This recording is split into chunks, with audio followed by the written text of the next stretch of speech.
پچھلے سال افغانستان سے بھاگتے ہوئے امریکہ نے افغانستان کی ایلیٹ نیشنل آرمی کو ابنڈن کر دیا تھا، یعنی یو ایس اے نے افغانستان سے فرار کے وقت اپنی ہی ٹرین کردہ افغانستان کی نیشنل ایلیٹ آرمی کے کمانڈوز کو چھوڑ دیا تھا۔ اور اب یہ خبر ابھر کر سامنے آئی ہے کہ رشیا اسی آرمی کو بہت بڑی بڑی آفرز دے رہا ہے، اور رشیا ان کمانڈوز کو یہ کہہ رہا ہے کہ آپ ہمارے پاس آئیں اور ہماری طرف سے یوکرین کے خلاف لڑیں۔ اصل میں رشیا اب یوکرین وار کو ڈیسائسو بنانا چاہتا ہے،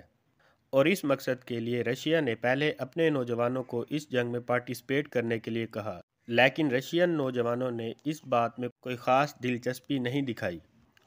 تو اسی کے پیش نظر رشیا اب افغانستان کی ایلیٹ نیشنل آرمی کے 30,000 ہائیلی ٹرینڈ کمانڈوز کو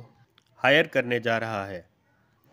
اور یہ وہ کمانڈوز ہیں کہ جنہوں نے تقریباً 20 سال تک طالبان اور القاعدہ کا مقابلہ کیا۔ بلا شبہ اس مقابلے میں انہیں کوئی خاص کامیابی تو نہ ملی، لیکن یہ کمانڈوز ہائیلی ٹرینڈ ہیں، کیونکہ یو ایس اے نے افغان نیشنل ڈیفنس فورسز اور افغان نیشنل سیکورٹی فورسز کو بنانے میں تقریباً $90 بلین خرچ کیے تھے۔ تو اس خرچ کی گئی رقم سے آپ اندازہ لگا سکتے ہیں کہ یہ کمانڈوز کتنے ہائیلی ٹرینڈ ہوں گے۔ اور ان فورسز کی ٹریننگ کی خاص بات یہ بھی ہے کہ ان فورسز کو یو ایس نیوی سیلز اور برٹش اسپیشل ایئر سروسز نے ٹرین کیا تھا۔ اور اب سننے میں یہ بھی آ رہا ہے کہ یہ فورسز یوکرین وار میں رشیا کو جوائن کر لیں گی، کیونکہ اس فورس کے زیادہ تر لوگ جاب لیس اور ہوپ لیس ہیں۔